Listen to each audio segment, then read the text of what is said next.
What's up, everybody? Blackacre here, your friendly neighborhood masked guitarist, and today we're doing something a little different. Here comes my son. What's up, buddy? We're going to be taking a look at my latest acquisition. This is my Reverend Sensei RA. Yeah, here's the case, very sexy. Just want to get a shot of that. And Thor loves it. Yeah, so let's take a look. I'm going to open this bad boy up, and let's take a look at the specs. I'll talk a little bit about how I found this guitar and this brand, and then give you a little sound sample. Alright, so here's the guitar. Some of you have seen this on my Instagram. By the way, follow me on Instagram if you do not already, at blackacre.do. So, I found out about Reverend through Code Orange. Shade, their guitar player, well, now he basically is like their electronics guy. But when the band started, or at least their first few records, he was their second guitar player, so it was Reba and Shade. I think around the time they recorded their first record, he got a Reverend bayonet, which is how I found Reverend. And I believe around the time, maybe in between I Am King and Forever, I think he got a Sensei. There's a black Sensei, I'm assuming it was an RA, and I saw it on like a performance of them playing. I think This Is Hardcore, like 2015. I was like, whoa, that double cut is so sick. And of course I found out it was Reverend, and I've always wanted either a Sensei or a bayonet since then, since I found out about the guitars from him. And Reba also plays, I believe, a Charger on, I think she used to play it live on Bleeding in the Blur, and probably some of their more like alt-rock kind of atmospheric songs. Dreams and Inertia, I don't think they played that for a while, but anyway, basically Code Orange is how I found Reverend. And a couple years ago I was at the Philly Guitar Show, and I was at Reverend's booth. I got to check out a bayonet, and actually, funnily enough, what happened was at this point they brought on Shade as a signature artist, so they basically reissued the bayonets and put his name on them, and I almost bought it that day. I loved it. The only problem was I think they had him sign it like on the body. I just thought it, I didn't want to buy a guitar like that. I was gonna use it a lot, and to me it just looked more like a memorabilia item or something, so I didn't buy it. But I was just blown away by the pickups.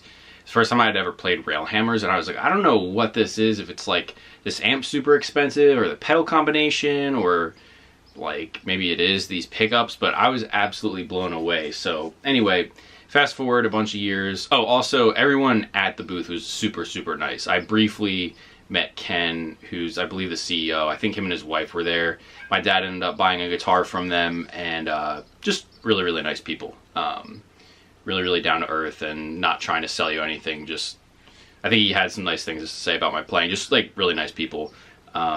Because you don't always run into that at booths at guitar shows. But anyway, so fast forward, this was years ago. I was just thinking about how much I've always wanted a Reverend, and been huge into Code Orange lately. And yeah, I found this on Reverb, and I'm not a huge flame maple top guy, but I couldn't pass this up. I think I got it shipped with the case to my house for like $8, so I think with tax and shipping and everything it was still under $8.50, which to me is a steal. These are really, really nice guitars, really high quality. I kind of consider them, if you've never played a Reverend, to me they're like the top of the line deluxe LTDs from, I don't know if the quality still is as good as it was, but I have a 2010 EC1000 Deluxe that this reminds me a lot of that as far as the quality goes. Now, LTD has gone way up in price, where I feel like these are still reasonably priced to get new. I'm not a huge new guitar guy. I like buying used, or at least getting a deal on whatever guitar I have. That's a whole other thing. We can get into finances another time, but I'm very frugal, so if you can find one of these used, I say go for it. We'll get into the specs next. I just wanted to kind of share my background with Reverend. I think they're a really cool company. I feel like there's a lot of companies out there today. It's just kind of super saturated. To be honest, I feel like a lot of companies just kind of do the same regurgitated stuff and just make the same guitar shapes you've seen, just shittier. And I won't name any names, but there's been times where I've had some pretty less than stellar experiences with different guitar companies, but that's neither here nor there. We're talking about Reverend. This is to me like a familiar shape, obviously, you know, kind of SG inspired. To me, it reminds me more of the Yamaha, what are those called, like the SG 2000s and the First Act DCs, the custom shop ones, but to me it's its own thing. It's called the Sensei. I believe Joe Naylor, the guy who I think is the main designer for Railhammer, and for Reverend, and also of Railhammer, the pickups. I'll get into those later. I think his wife is a Sensei, so I think he named this after her. It's very, very, to me, like aggressive looking and sleek looking, and you know, it kind of has that nice curve to it, like Les Paul's do and stuff. Just kind of adds a attractive element to it. And yeah, I love these headstocks on here. And then the maple top's nice. It's a veneer, so it's like a thin layer of wood, but I've seen some real ugly ones from like PRS and Epiphone. To me, this is real nice and subdued, so they're not trying to do too much. And it's called Coffee Burst, I believe, is the finish. I think this is a 2016 model. So let's finally get into the spec. So this is all of Reverend guitars, I believe, are Carina wood. Which I never had a Carina guitar before, but it's very, very light. I can throw this thing around, but sonically, I believe it's close to mahogany. So you kind of have that same chunk to it, and you can really feel this. When you dig in, I have this set up in drop B, you can feel it like resonate against your body. It's like, I don't know how to describe it. It's a really, really cool guitar. It's just very like alive and really, really menacing and punishing when you want it to be, but it also is really pretty and has really, really nice clarity to it and dynamics, which is something that I kind of miss sometimes with EMGs. So yeah, every guitar has a Carina body, I believe, and also locking tuners, which is huge. That's a feature that I love and makes string changing so much easier. I wish I could have it on all my guitars, so whenever I see that, I'm always like, you have me sold on that. The pickups, so I could spend a whole video on these, and I might in the future, but these are Railhammer. They're called chisels, so it's a chisel bridge and chisel neck. These are some of the most impressive pickups I've ever played. Like I said earlier in my story, I was completely blown away by them at the guitar show. When I got this guitar in, I was like, I wonder if, you know, I'm still going to be blown away, and I was. Like I said, to me, they're comparable to something super high output like EMGs, but they're passive. So to me, it's kind of like I'm getting older. Maybe I'm getting too old for EMGs. So it's like nice that I can actually have some like clarity and, you know, dynamics and separation between the notes and stuff. Not that I'm saying I don't get any clarity out of EMGs, but this is just really, really nice, like really organic and balanced sounding, because there's slugs across the top 3 strings and then rails across the bottom 3 strings. I don't know if you can see that, but it allows it to get a really, really clear and defined sound. And yeah, the pickups are just brutal. I mean, they'll tear your face off, but also you can't really hide behind any mistakes because you have to play so clearly, which I think is really cool. So it kind of brings the best out of you as a player, in my opinion, from my experience with them so far. So the bridge, we got a Tune-o-matic with a stop tail.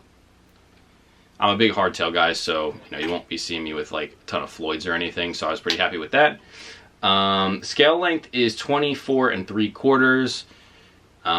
So I was able to put a little bit heavier string gauge on here, because to me that feels a little slinky. I'm used to 25.5, so but it feels nice. It's 22 frets. If it was 24, that'd probably be too small for me, but it's perfect. Feels really nice. The neck is medium oval, they call it, and it's very, very comfortable to me. I don't really, maybe it's close to like a Fender Modern C or something like that. It's very, very comfortable, shreddable for sure, but not Ibanez, you know, Wizard paper thin or anything like that. The fingerboard is ebony, which is cool. I love ebony boards. My LTD Jeff Hanneman has an ebony board, and I believe that Jim Root has one. And it's a 12-inch radius for the fingerboard. Like I said, we got 22 frets. They have the dimensions here on the website: 0.110 inches width by 0.050 inches height. Couldn't tell you what that means, but they're very comfortable. As I said, we got the Reverend pin locking tuners back there. And controls, this is another cool thing. So you have volume, tone, and a bass contour knob. Now the bass contour knob, I didn't get into it in my playing demo because, let's be real, I'm playing this drop B metal. We're not really getting into changing tones and stuff, but it's a very, very musical and usable knob because it almost, I was playing with it in E standard when it came in, and when you roll this off, it almost sounds like a P90. So I wouldn't think of it as like another tone knob. I would think of it as a like character knob. It's really, really cool, and you can experiment a ton with it and get a lot of really cool sounds. So it's kind of another one of those kind of Swiss Army knife guitars. One thing I wanted to mention is that I think these have almost a like custom shop level of attention to them. I don't know if you noticed, but these are handwritten. It's upside down. Let me try to flip that.